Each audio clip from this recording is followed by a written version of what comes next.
അപ്പോൾ ബി ടോക്കിലേക്ക് എല്ലാവർക്കും സ്വാഗതം. ബി ടോക്ക് നമ്മൾ നേരത്തെ പറഞ്ഞ പോലെ തന്നെ 1000 എക്സ്പേർട്ടുകൾ നമ്മൾ കേരളത്തിൽ നിന്ന് 1000 എക്സ്പേർട്ടുകളെ പരിചയപ്പെടുത്താനുള്ള ഒരു പ്ലാറ്റ്ഫോമാണ്. അതായത് ഓരോ മേഖലയിലും സ്പെഷ്യലൈസ് ചെയ്ത് നിൽക്കുന്ന ആളുകളുടെ ഒരു ടോക്കാണ്. അത് അവരെന്താണ് സൊസൈറ്റിയിലേക്ക് അവർക്ക് കൊടുക്കാനുള്ളത്, എന്ത് കോൺട്രിബ്യൂഷനാണ് അവർ സമൂഹത്തിന് കൊടുക്കാനുള്ളത്, ഇത് കൃത്യമായിട്ട് നമ്മൾ ഈ ഒരു വീഡിയോ മാഗസിനിലൂടെ ആളുകളിലേക്ക് എത്തിക്കുക എന്നുള്ളതാണ് ഇതിൻ്റെ പ്രധാന ലക്ഷ്യം.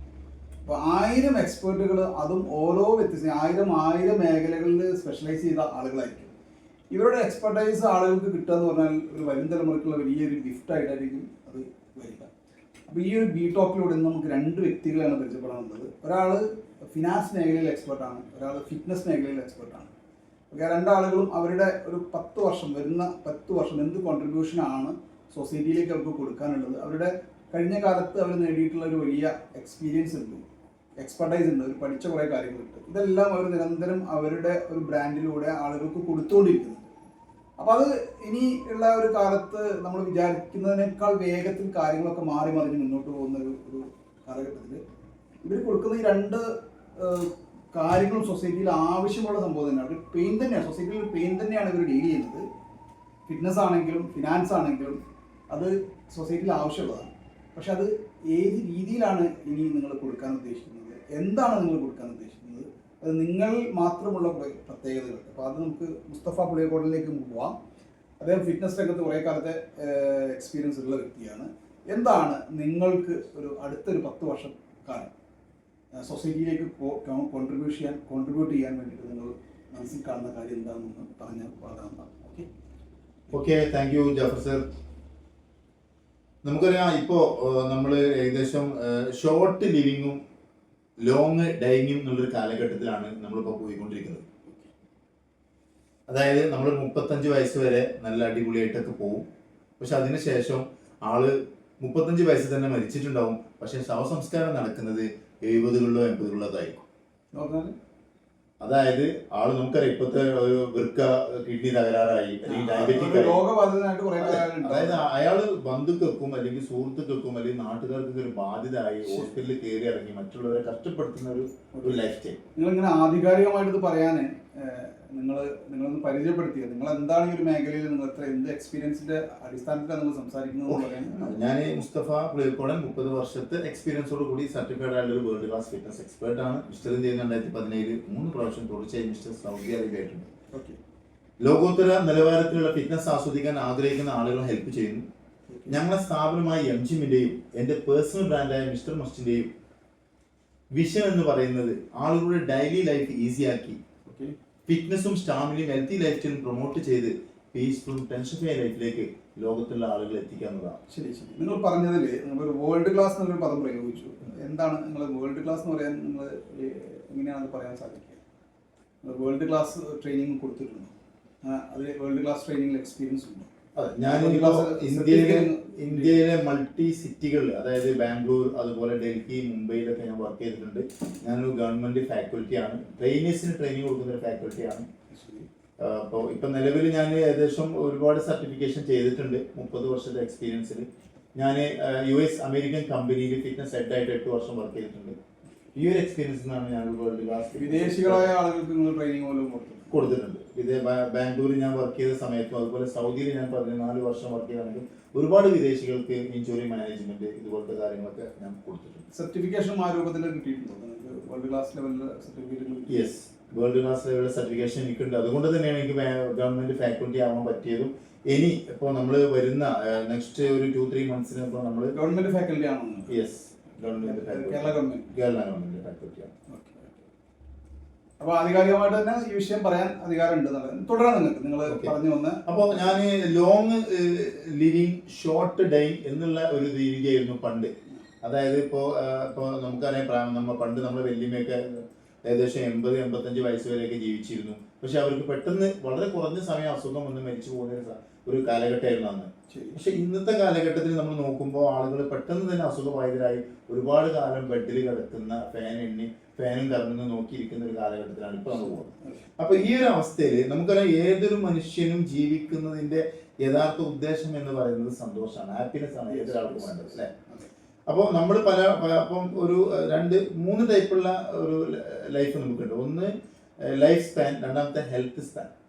ഈ ലൈഫ് സ്പാൻ എന്ന് പറയുന്നത് ഞാൻ നേരത്തെ പറഞ്ഞ ഷോർട്ട് പിന്നെ ലിവിങ്ങും ലോങ് ഡേയിങ്ങും. Life span, yes. അപ്പോൾ നമുക്ക് അതായത് അയാൾ ഒരുപാട് കാലം ജീവിച്ചു, പക്ഷെ അത് എങ്ങനെ ജീവിച്ചു എന്ന് ചോദിക്കുമ്പോൾ അത് നാട്ടുകാർക്കും മറ്റുള്ളവർക്കും അതൊരു ബുദ്ധിമുട്ടായ രീതിയിലായിരുന്നു. രണ്ടാമത്തെ ഒരു category health span. Health span എന്ന് പറഞ്ഞാൽ ഒരുപാട് കാലം അയാൾ ജീവിച്ചു, ഒരു അസുഖവും ഇല്ലാതെയാണ് അയാള് വളരെ ആരോഗ്യത്തോടുകൂടി സന്തോഷത്തോടുകൂടി ജീവിച്ചു. സന്തോഷം ഞാൻ പറയില്ല, കാരണം പണ്ടുള്ള കാലമുള്ള ആളുകൾ സന്തോഷം നമുക്ക് പറയാൻ പറ്റില്ല. കാരണം ഇപ്പൊ എന്റെ തന്നെ പിന്നെ വല്യമാന്റെ ഒക്കെ അവസ്ഥ പറഞ്ഞാൽ ഒരു അസുഖവും ഇല്ലാതെ അവരുടേതായ സന്തോഷം ഉണ്ടാവും.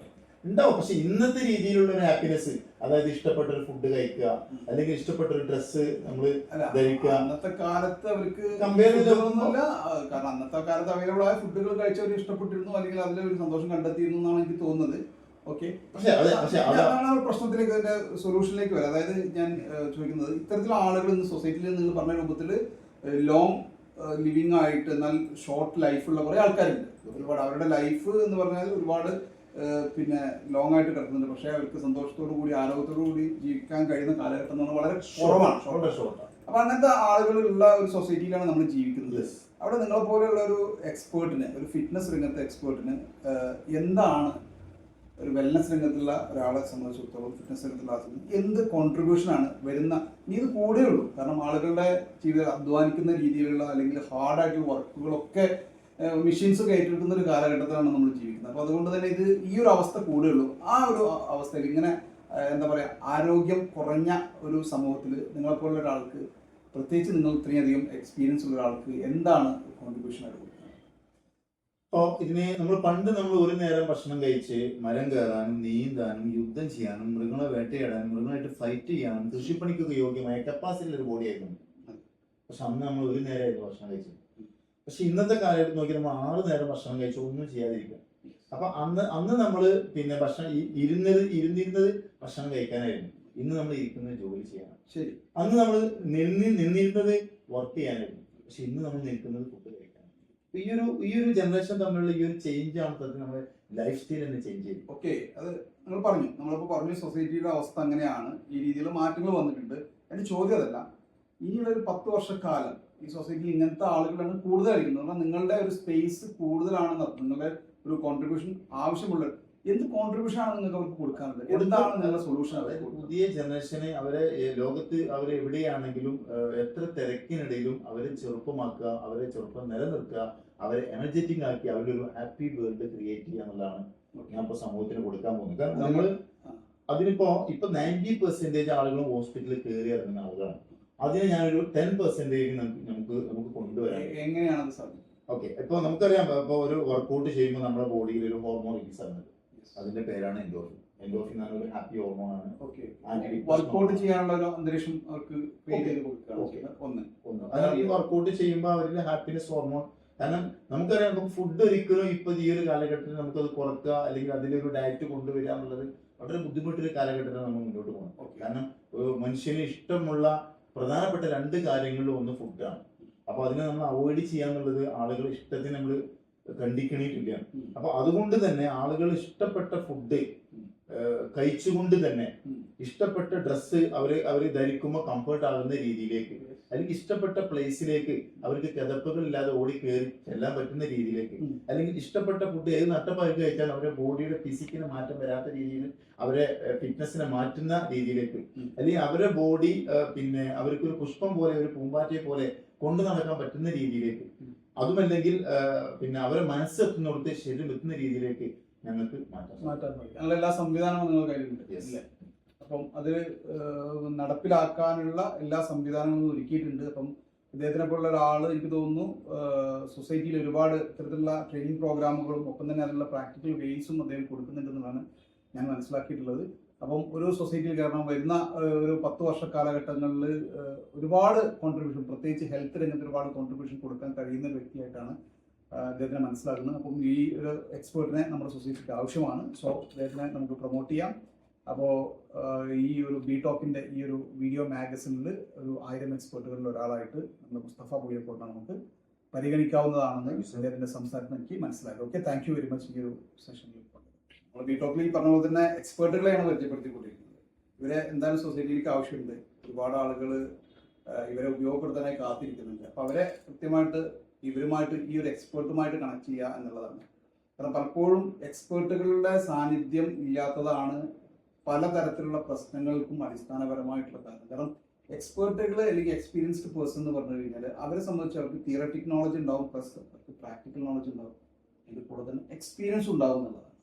അത്തരത്തിലൊരു എക്സ്പീരിയൻസ്ഡ് ആയിട്ടുള്ള ഒരാളാണ് സലീം ഒക്കോ എന്ന് പറയുന്നത്. അദ്ദേഹം എനിക്ക് തോന്നുന്നു 25-ലധികം വർഷക്കാലം വിദേശത്തും സ്വദേശത്തുമായിട്ട് ഫിനാൻസ് രംഗത്ത് ഒരുപാട് അനുഭവങ്ങൾ നേടുകയും അതിനുശേഷം കേരളത്തിൽ വരികയും ഒക്കോം എന്നുള്ള ബ്രാൻഡിലൂടെ ഒരുപാട് വിദ്യാർത്ഥികൾക്ക്, നൂറുകണക്കിന് വിദ്യാർത്ഥികൾക്ക് അക്കൗണ്ടിങ് മേഖലയിലുള്ള പ്രാക്ടിക്കൽ നോളജ് കൊടുക്കുകയും അവരെ വിദേശത്ത് ജോലി എടുക്കാൻ അല്ലെങ്കിൽ ജോലി സ്വന്തമാക്കാൻ അവരെ പ്രാപ്തമാക്കുകയും സ്വദേശത്തും വിദേശത്തുമായിട്ട് നൂറുകണക്കിന് വിദ്യാർത്ഥികൾക്ക് ജോലി, അതായത് നല്ല വരുമാനമുള്ള നല്ല ശമ്പളമുള്ള ജോലി സ്വന്തമാക്കാൻ അവരെ പ്രാപ്തമാക്കുകയും ഒപ്പം തന്നെ ഓൺടർപ്രണേഴ്സിനെ അവരുടെ ഫിനാൻസ് രംഗത്തിൽ ഒരുപാട് പ്രശ്നങ്ങൾക്ക് സൊല്യൂഷൻ കണ്ടെത്താനൊക്കെ സഹായിക്കുന്ന ഒരു വ്യക്തി കൂടിയാണ് മിസ്റ്റർ സലീം ഒക്കോം എന്ന് പറയുന്നത്. അദ്ദേഹം നമ്മുടെ കൂടെയുണ്ട്. അദ്ദേഹം ഇന്ന് ഞാൻ അദ്ദേഹത്തോട് ചോദിക്കുന്ന ചോദ്യം ഈ സെയിം ചോദ്യം തന്നെയാണ്. വരുന്ന 10 വർഷക്കാലം നിങ്ങളുടെ ഇത്രയും കാലത്തെ എക്സ്പീരിയൻസും എക്സ്പെർട്ടൈസും നിങ്ങളുടെ നോളജൊക്കെ ഉപയോഗപ്പെടുത്തിയിട്ട് എന്ത് കോൺട്രിബ്യൂഷൻ ആണ് സൊസൈറ്റിയിൽ, ഏത് തരത്തിലുള്ള ആളുകളെയാണ് നിങ്ങൾ ഡീൽ ചെയ്യുന്നത്, നിങ്ങൾ എന്ത് എക്സ്പീരിയൻസ് ആണ് അവിടെ ഉപയോഗപ്പെടുത്തുന്നത്,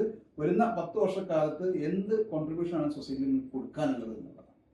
കാരണം നിങ്ങളൊരു വിഷയത്തിൽ പാഷനേറ്റ് ആയിട്ട് 1000 ദിവസങ്ങൾക്കധികം നിങ്ങൾ വർക്ക് ചെയ്ത് കഴിഞ്ഞാൽ 25 വർഷത്തെ എക്സ്പീരിയൻസ് ഉണ്ട്. 1000 ദിവസം അല്ലെങ്കിൽ ഒരാളൊരു 10,000 മണിക്കൂർ ഒരാളൊരു മേഖലയിൽ മാത്രം ഫോക്കസ് ചെയ്ത് വർക്ക് ചെയ്ത് കഴിഞ്ഞാൽ അയാളെ നമുക്ക് ജീനിയസ് എന്ന് വിളിക്കാൻ പറ്റും. അപ്പോൾ അത് വെച്ച് നോക്കുമ്പോൾ നിങ്ങൾക്ക് ഒരുപാട് കാലത്തെ എക്സ്പീരിയൻസ് ഉണ്ട്. അത്രയും കാലത്തെ എക്സ്പീരിയൻസ് ഫിനാൻസ് രംഗത്ത്, അക്കൗണ്ടിങ് രംഗത്തുള്ള എക്സ്പീരിയൻസ് നിങ്ങൾ എങ്ങനെയാണ് വരുന്ന 10 വർഷക്കാലം സൊസൈറ്റിയിലേക്ക് തിരിച്ചു കൊടുക്കാൻ ഉദ്ദേശിക്കുന്നത്? നിങ്ങളൊന്ന് പരിചയപ്പെടുത്തുള്ളൂ. നിങ്ങളെ ഞാൻ ജസ്റ്റ് ഒന്ന് പരിചയപ്പെടുത്തി. നിങ്ങളൊരു 25 വർഷമായിട്ട് നിങ്ങൾ വിദേശത്തായിരുന്നു. 25 വർഷം വിദേശത്താണ്. ഗൾഫിലാണ് കൂടുതലും ഉണ്ടായിരുന്നത്. സൗദി അറേബ്യ, അതുപോലെ ഖത്തർ, ഇവിടുത്തെ ജൂനിയർ അക്കൗണ്ടന്റ് ആയിട്ട് പോയതാണ്. ജോയിൻ ചെയ്തു. പിന്നെ ചീഫ് അക്കൗണ്ടന്റ് ആയി, പിന്നെ ഫിനാൻസ് മാനേജറായി. അവിടുത്തെ കമ്പനിയാണ്? അവിടുത്തെ കമ്പനി. അതോ കേരളത്തിലെ കമ്പനിയിലല്ല. കേരളത്തിലെ കമ്പനിയിൽ ഞാൻ സ്വരാജ് മസ്ദ എന്നൊരു കമ്പനി ഉണ്ടായിരുന്നു. ടിപ്പറൊക്കെ ആക്കിയായിരുന്നു. ഇത് 2000-ലാണ്. ഇവിടെ വർക്ക് ചെയ്തിരുന്നു. ഞാൻ അവിടെ അക്കൗണ്ടന്റ് ആയിട്ട് വർക്ക് ചെയ്തു. പിന്നെ അതിനുശേഷമാണ് പിന്നെ ഖത്തറിൽ പോകുന്നത്. അതിന് മുമ്പ് ഒരു 8 വർഷം ഇവിടെ സൗദി അറേബ്യ പോയിരുന്നു.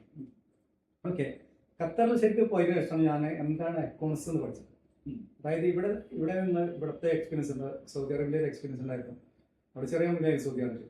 ഇത് കഴിഞ്ഞ് ഖത്തർക്ക് ഞാൻ പോയ സമയത്ത് എനിക്ക് പറഞ്ഞ സാലറി പറഞ്ഞ അതിൻ്റെ പകുതി സാലറി മാത്രം എനിക്ക് അവിടെ കിട്ടിയത്. അതായത് അവിടെ നിന്ന് ഒരു 4000 സാലറി പറഞ്ഞിട്ട് എനിക്ക് കിട്ടിയത് 2000 റിയാൽ മാത്രം സാലറി കിട്ടിയത്. കിട്ടാനുള്ള കാരണം എന്താ വെച്ചാൽ അവിടെ ഇപ്പോൾ പക്ക പ്രൊഫഷണൽ ആയിരുന്നു അവിടുത്തെ അക്കൗണ്ട്സ്. ഇവിടെ നമ്മുടെ നാട്ടിൽ ആരും പഠിപ്പിക്കുന്നില്ല.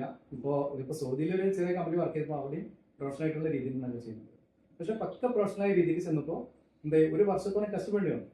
പക്ഷെ അതിനുശേഷം എനിക്ക് ഹൈ സാലറി ഓരോ വർഷവും 1000 റിയാൽ വെച്ചിട്ട് കൂടാൻ നല്ല ഹൈ സാലറി എനിക്ക് കിട്ടി. കാരണം എന്തായിരുന്നു? കാരണം വെച്ചാല് ഞാൻ അതിന്റെ മെയിൻ ആയിട്ടുള്ള, അതായത് ബിസിനസ് എന്തിനാണ് തുടങ്ങുന്നത് അവർക്ക് മാക്സിമം പ്രോഫിറ്റ് ആക്കാൻ വേണ്ടിയിട്ടാണ് ബിസിനസ് തുടങ്ങുന്നത്. അതിന് വേണ്ടിയാണ് ക്യാഷ് ഇൻവെസ്റ്റ് ചെയ്യുന്നത്. അപ്പൊ ഇതിന് വേണ്ടിയിട്ട് എന്ത് ചെയ്യും, ഇപ്പോൾ ഒരു ഓണർ മാനേജർ വെച്ചിട്ടുണ്ടെങ്കിൽ തന്നെ ആ മാനേജറെ പുഷ് ചെയ്തുകൊണ്ടേയിരിക്കും ഇതിന് മാക്സിമം പ്രോഫിറ്റ് ഉണ്ടാക്കാൻ വേണ്ടിയിട്ട്. പക്ഷേ ഈ മാനേജർക്ക് എങ്ങനെ പ്രോഫിറ്റ് ആക്കാൻ പറ്റുക? കാര്യങ്ങളെല്ലാം കൺട്രോൾ ചെയ്യാൻ പറ്റുള്ളൂ. പക്ഷെ ഒരു മെയിൻ എന്ന് പറഞ്ഞാൽ ഒരു അക്കൗണ്ടന്റ് എന്ന് പറഞ്ഞാൽ കമ്പനിയുടെ മെയിൻ എന്താ പറയുക, ഒരു ബാക്ക് ബോണാണ് ഒരു കമ്പനിയുടെ. അപ്പൊ സ്വാഭാവികമായിട്ട് അയാൾ ആ അക്കൗണ്ടന്റാണ് സ്ട്രോങ് ആയിട്ട് നിൽക്കുന്നത്. ആ അക്കൗണ്ടിനെ അറിയാൻ പറ്റുള്ളൂ എവിടേക്ക് കിട്ടാണ്ട്, എവിടേക്ക് കൊടുക്കാനുണ്ട്, ഈ കമ്പനി എങ്ങോട്ടാണ് പോകുന്നത്. ഈ അക്കൗണ്ടിൽ കൊടുക്കുന്ന റിപ്പോർട്ടാണ് മാനേജർക്ക് അല്ലെങ്കിൽ കമ്പനീന്റെ ഓണർക്ക് കിട്ടുന്നത്. അപ്പൊ കമ്പനീന്റെ അക്കൗണ്ടന്റ് സ്ട്രോങ് ആയിരിക്കണം. കമ്പനീന്റെ അക്കൗണ്ടന്റ് സ്ട്രോങ് ആണെന്നുണ്ടെങ്കിൽ ആ കമ്പനി എന്തായാലും വളരും. ഈ അക്കൗണ്ടിനെ അറിയാൻ പറ്റും ആ കമ്പനി ഏത് ലെവലിലേക്ക് എത്തിക്കണം എന്നുള്ളത്. കാരണം എന്താ വെച്ചാൽ ഇന്ന് നമുക്ക് നോക്കിക്കഴിഞ്ഞാൽ അറിയാൻ പറ്റും നല്ല രീതിയിൽ വർക്ക് ചെയ്യുന്ന കമ്പനികളൊക്കെ അവരുടെ ക്യാഷ് ഫണ്ടല്ല വർക്ക് ചെയ്യുന്നത്, മറ്റുള്ളവരെ ക്യാഷ് ഫണ്ടാണ്. ഇപ്പൊ നല്ലൊരു അക്കൗണ്ടന്റ് ആണെന്നുണ്ടെങ്കിൽ ഒരു സപ്ലയർക്ക് ഫാമിലി കൊടുക്കുന്നുണ്ടെങ്കിൽ ആ സപ്ലയറോട് നല്ല രീതിയിൽ പെരുമാറിക്കൊണ്ട് തന്നെ അത് മാക്സിമം ആ സപ്ലൈയുടെ ക്യാഷ് എന്ത് ചെയ്യാം നമ്മുടെ ബിസിനസ് തന്നെ യൂസ് ചെയ്യാൻ പറ്റും. ഒന്ന് അതുപോലെ തന്നെ നമ്മൾ ഓവർ ഡ്രാഫ്റ്റ്, ഇതുപോലെ ബാങ്ക് ലോൺ മറ്റുള്ള കാര്യങ്ങളൊക്കെ എടുക്കാറുണ്ട്. നമ്മൾ ഓവർ ഡ്രാഫ്റ്റ് ഒക്കെ എടുക്കുന്ന സമയത്ത് തന്നെ അത് എടുക്കുന്നത് മുതലാണ് അതിന്റെ ഇൻട്രസ്റ്റ് വരുന്നത്. അപ്പോൾ ഒരു സപ്ലൈക്ക് ഫാമിലി കൊടുക്കണമെന്നുണ്ടെങ്കിൽ ഓവർ ഡ്രാഫ്റ്റ് മറ്റ് വഴിയാണ് നമ്മൾ പേയ്മെന്റ് കൊടുക്കുന്നതെങ്കിൽ മാക്സിമം പ്രൊവൈഡ് ചെയ്യാൻ പറ്റിയാൽ അത്രയും ഇൻട്രസ്റ്റ് കമ്പനിക്ക് കൊടുക്കേണ്ട ആവശ്യം വരുന്നില്ല. ഇതുപോലെ തന്നെ ഓരോ കാര്യങ്ങൾ ഓരോ കമ്പനി പല തരത്തിലുള്ള കള്ളത്തരങ്ങൾ നടക്കുന്നുണ്ട്. ആ കള്ളത്തരങ്ങളെല്ലാം ബ്ലോക്ക് ചെയ്യാൻ അക്കൗണ്ട് കഴിയും. അതായത് ഞാൻ ഫോറൻസിക് അക്കൗണ്ട്സ് എന്ന ഒരു പുസ്തകം എഴുതിക്കൊണ്ടിരിക്കുകയാണ്. ഒരു ബിസിനസ്മാനും അതുപോലെ കൊമേഴ്സ് വിദ്യാർത്ഥികളും എല്ലാം ഉപകാരപ്രദമായിട്ടുള്ള ഒരു ബുക്കാണ് അത്. പേര് ഫോറൻസിക് അക്കൗണ്ട്സ്. അതായത് ബിസിനസ്സിൽ പല രീതിയിലുള്ള കള്ളത്തരങ്ങളുണ്ട്. ഞാൻ 25 വർഷം വർക്ക് ചെയ്തിട്ടുണ്ടെങ്കിൽ 25 വർഷം പല രീതിയിലുള്ള കള്ളത്തരങ്ങൾ പിടിച്ചിട്ടുണ്ട്, അതിന് കണ്ടെത്തിയിട്ടുണ്ട്, ആക്ഷൻ എടുത്തിട്ടുണ്ട്. അപ്പോൾ അത് വെച്ചിട്ട് തന്നെ നമ്മൾ കൊമേഴ്സ് വിദ്യാർത്ഥികൾക്ക് കൊടുക്കുകയാണെങ്കിൽ അത് അവർക്ക് വളരെ വലിയൊരു മുൻകൂട്ടായിരിക്കും. കാരണം നമുക്ക് ഓരോ പ്രശ്നങ്ങളും നമ്മൾ പഠിക്കുന്നപ്പോഴാണ് അനുഭവങ്ങൾ കിട്ടുമ്പോഴാണ്. ഈ അനുഭവങ്ങൾ കിട്ടണമെങ്കിൽ കുറേ കാര്യങ്ങൾ പിടിക്കും. ഈ കിട്ടിയ അനുഭവങ്ങളെല്ലാം ഒരു സ്റ്റുഡൻസിന് കൊടുക്കുകയാണെങ്കിൽ അല്ലെങ്കിൽ ഒരു വാട്ടർ പാടത്ത് കൊടുക്കുകയാണെങ്കിൽ അയാൾക്ക് അത് പഠിക്കുകയാണെങ്കിൽ ജസ്റ്റ് വായിക്കുകയാണെങ്കിൽ തന്നെ അയാൾക്ക് അതിനെക്കുറിച്ച് എല്ലാം അറിയാൻ പറ്റും. അയാൾക്ക് ഒരു അനുഭവം കിട്ടിയിട്ട് വേണ്ടല്ലോ പഠിക്കാം. അപ്പോൾ നിങ്ങൾ ഈ ഇത്രയും കാലത്തെ 25-ലധികം വർഷം കാലത്തെ നിങ്ങളെ എക്സ്പീരിയൻസിൽ നിന്ന് ഒരുപാട് കാര്യങ്ങൾ നിങ്ങൾ മനസ്സിലാക്കിയിട്ടുണ്ടാകും. ഇതായിരിക്കും നിങ്ങൾ ഇനിയുള്ള ഒരു 10 വർഷക്കാലം നിങ്ങൾ സൊസൈറ്റിയിലേക്ക് കൊടുക്കാനുള്ള പ്രധാന കോൺട്രിബ്യൂഷൻ വിചാരിക്കും. അതെ, അത് തന്നെയാണ്. അപ്പോൾ ഞാൻ മെയിനായിട്ട് ഉദ്ദേശിക്കുന്നത് ഞാൻ പറഞ്ഞല്ലോ, ഞാൻ ഇവിടെ നിന്ന് ഗൾഫിലെത്തിയതിനു ശേഷം ഒരു വർഷത്തോളം കഷ്ടപ്പെട്ടു വരുന്നത്. കാരണം വെച്ചാൽ ഒരു പ്രൊഫഷണൽ രീതിയിലുള്ള ഒരു അക്കൗണ്ട്സ് ട്രെയിനിങ് നമ്മുടെ നാട്ടിൽ നമ്മളെ ഇന്ത്യയിൽ തന്നെ ആരും കൊടുക്കുന്നില്ല. അത് മനസ്സിലാക്കിയിട്ടാണ് ഞാൻ അന്നും വിചാരിച്ചതാണ് എന്തെങ്കിലും എനിക്ക് നാട്ടിൽ നിൽക്കാൻ പറ്റുന്ന ഒരു അവസരം വരികയാണെങ്കിൽ നമ്മുടെ മാക്സിമം നമ്മുടെ കുട്ടികൾക്ക് നല്ലൊരു ട്രെയിനിങ് കൊടുക്കണം. ഇന്ന് നമ്മുടെ പല ഇൻസ്റ്റിറ്റ്യൂട്ടുകളും കൊടുക്കുന്നത് ഗൾഫ് അക്കൗണ്ട്സ് പറഞ്ഞാൽ ഗൾഫ് വാറ്റ് മാത്രമാണ്. ഗൾഫ് വാറ്റാണ് ടാക്സ്. ഇത് യഥാർത്ഥത്തിൽ ഒരു വാറ്റല്ല. വാറ്റ് ഗൾഫിൽ എല്ലായിടത്തും ഇല്ല. ഖത്തറിലും കുവൈറ്റിലും ഇതുവരെ വാറ്റ് നടപ്പാക്കിയിട്ടില്ല. GCC രാജ്യം 6 ഈ 4 രാജ്യങ്ങളേ ഉള്ളൂ. 2 രാജ്യങ്ങൾ ഇതുവരെ നടപ്പാക്കിയില്ല. എന്നാൽ അവിടെ വേറെ ടാക്സ് ഉണ്ട്. എന്താണ് അത്? CIT, കോർപ്പറേറ്റ് ഇൻകം ടാക്സ് ഉണ്ട്. അതേപോലെ തന്നെ ZK ഉണ്ട്. ഇതൊന്നും അധികം ഇൻസ്റ്റിറ്റ്യൂട്ടുകൾ പഠിപ്പിക്കുന്നില്ല. മാത്രമല്ല ഒരു ടാക്സിന്റെ മാറ്റം മാത്രമല്ല ഫോറിൻ അക്കൗണ്ട്സും ഇന്ത്യൻ അക്കൗണ്ട്സും നമ്മുടെ ഉള്ളത്. ഏറ്റവും ചുരുങ്ങിയത് 50ഓളം വ്യത്യാസങ്ങളുണ്ട്. 50ഓളം വ്യത്യാസങ്ങൾ നമ്മുടെ നാട്ടിൽ തന്നെ. നമ്മുടെ നാട്ടിലെ അക്കൗണ്ട്സ് പറഞ്ഞു കഴിഞ്ഞാൽ ഇന്ത്യൻ ഗ്യാപ്പ്, അതായത് ഇന്ത്യൻ അക്കൗണ്ടിംഗ് സ്റ്റാൻഡേർഡ് വേണമെങ്കിൽ പറയാം, അല്ലെങ്കിൽ ജനറലി അക്സെപ്റ്റഡ് പ്രിൻസിപ്പൾസും വേണമെങ്കിൽ പറയാം. ഈ രീതിയിലാണ് നമ്മുടെ അക്കൗണ്ട്സ് റിപ്പോർട്ടും കാര്യങ്ങളൊക്കെ തയ്യാറാക്കുന്നത്. പക്ഷേ ഗൾഫിൽ പോകാനുണ്ടെങ്കിൽ IFRS സിസ്റ്റമാണ്. അപ്പോൾ അതുമായിട്ട് കുറേ വ്യത്യാസങ്ങളുണ്ട്. ഈ വ്യത്യാസങ്ങൾ നമ്മുടെ കുട്ടികൾക്ക് അറിയില്ല. ഇതൊന്നും പഠിക്കാതെ ഗൾഫിലേക്ക് അക്കൗണ്ടന്റ് എന്ന് പറഞ്ഞു പോകുന്നത് ഈ കുട്ടികൾ കിട്ടുന്ന തുച്ഛമായിട്ടുള്ള ശമ്പളം ചെറിയ സാലറി കിട്ടുള്ളൂ. ആ സമയത്ത് നമ്മുടെ കുട്ടികൾ നമ്മുടെ ഇൻസ്റ്റിറ്റ്യൂട്ടിൽ പഠിച്ച കുട്ടികൾ പോവുകയാണെങ്കിൽ അവർക്ക് കിട്ടുന്നത് മിനിമം കിട്ടുന്നത് 5000-6000 സ്റ്റാർട്ടിംഗ് സാലറിയാണ്. അതായത് ചീഫ് അക്കൗണ്ടിന്റെ സാലറിയാണ് അവർക്ക് കിട്ടുന്നത്. അപ്പോൾ മാക്സിമം നമുക്ക് എത്ര കുട്ടികളെ ഇവിടുന്ന് അവർക്ക് ജോലിയാക്കി കൊടുക്കാൻ പറ്റും, അതുപോലെ അവർക്ക് ഹൈ സാലറി കൊടുക്കാൻ പറ്റുന്ന രീതിയിൽ നമുക്കൊരു ട്രെയിനിങ് കൊടുക്കാൻ പറ്റും എന്നുള്ളതാണ് എൻ്റെ ഈ 10 വർഷത്തെ എൻ്റെ ലക്ഷ്യം. എല്ലാ രീതിയിലുള്ള പൈതകളും അടച്ചുകൊണ്ടുള്ള ഒരു അക്കൗണ്ടന്റ് ആയിരിക്കും നിങ്ങൾ പുറത്തിറക്കുക അല്ലെ? അവർക്ക് എല്ലാ കള്ളത്തരങ്ങളും പിടിക്കാൻ പറ്റുന്ന രീതിയിലുള്ള ട്രെയിനിങ് ആയിരിക്കും കൊടുക്കുന്നത്. അതെ, ഇന്നത്തെ രീതിയിൽ നമ്മൾ അക്കൗണ്ടന്റ്മാർ പോയി കഴിഞ്ഞാൽ അവിടെ പല ഫ്രോഡ് ബില്ലുകളും വരും. ഈ ബില്ലുകളെല്ലാം നമുക്ക് എന്ത് ചെയ്യാം, ഇതിങ്ങനെ പേയ്മെന്റ് കൊടുത്തുകൊണ്ടേയിരിക്കും അക്കൗണ്ടന്റ്. പക്ഷെ നമുക്ക് അറിയാൻ പറ്റും ഒരു പക്ക പ്രൊഫഷണൽ അക്കൗണ്ടന്റ് ആണെന്നുണ്ടെങ്കിൽ ഒരു ബില്ല് നമ്മുടെ മുന്നേ വന്നു കഴിഞ്ഞാൽ ഇത് ഒറിജിനലാണോ അല്ലെങ്കിൽ ഫേക്കാണോ എന്നുള്ള ശരിക്കും നമുക്ക് അറിയാൻ പറ്റും. അതായത് ബില്ലുകളൊക്കെ ഒറിജിനൽ ആയിരിക്കും. പക്ഷെ അത് എക്സാമ്പിൾ പറയാന്നുണ്ടെങ്കിൽ നമ്മൾ ഒരു ട്രക്ക് ഡ്രൈവറാണ്. ആ ട്രക്ക് ഡ്രൈവർ ഒരു പെട്രോൾ അടിച്ചു പറഞ്ഞിട്ട് ഒരു ബില്ല് നമ്മുടെ കമ്പനിയിൽ കൊണ്ടുവരാം. ഈ സമയത്ത് അക്കൗണ്ടന്റ് എന്ത് ചെയ്യും? അയാൾ ബില്ല് കൊണ്ടുവന്നു ക്യാഷ് കൊടുക്കും. പക്ഷെ ഒരു പ്രൊഫഷണൽ അക്കൗണ്ടന്റ് ആണെന്നുണ്ടെങ്കിൽ ഇയാൾ അടിച്ചിട്ടുണ്ടോ ഇല്ല എന്നുള്ള അയാൾക്ക് അവിടെ ചെന്ന് നോക്കിയാൽ തന്നെ അറിയാൻ പറ്റും. ഈ ഡ്രൈവറെ പറയില്ല, ഡ്രൈവർ പറയുന്നതാണ് അടിച്ചിട്ടുണ്ടെന്നാണ് പറയും. പക്ഷെ നമുക്കത് അറിയാൻ പറ്റും. ഒരു പ്രൊഫഷണൽ അക്കൗണ്ടന്റ് ആണെന്നുണ്ടെങ്കിൽ നമുക്ക് അറിയാൻ പറ്റും. അത്തരത്തിലുള്ള ട്രെയിനിങ് ആണ് നമ്മുടെ സ്റ്റുഡൻസിനൊക്കെ കൊടുക്കുന്നത്. അതുപോലെ തന്നെ അവർ മോസ്റ്റ് ഡിമാൻഡഡ് ആണ്. അവർ മോസ്റ്റ് ഡിമാൻഡഡ് ആയതുകൊണ്ട് തന്നെ അവർ ഡിമാൻഡ് ചെയ്യുമ്പോൾ കമ്പനിയോട് ഡിമാൻഡ് ചെയ്യുമ്പോൾ ആ കമ്പനി അവരുടെ ഡിമാൻഡ് അംഗീകരിക്കും. അങ്ങനെ അവർക്കാണ് ഹൈ സാലറി കിട്ടുന്നത്. കാരണം കമ്പനിക്കും മെച്ചാണ്. സംരംഭകർക്ക് നിങ്ങൾ എന്തെങ്കിലും സപ്പോർട്ടുകൾ കൊടുക്കുന്നുണ്ടോ? സംരംഭകരെ സംബന്ധിച്ച് നിങ്ങളുടെ സേവനം ആവശ്യമായിട്ട് എനിക്ക് തോന്നിയിട്ടുണ്ട്. കാരണം നിങ്ങളെ കുറെ കാലത്തെ എക്സ്പീരിയൻസ് ഉണ്ട്. എന്തെല്ലാം കാര്യങ്ങളാണ് സംരംഭകർക്ക് വേണ്ടി നിങ്ങൾ ചെയ്യുന്നത്?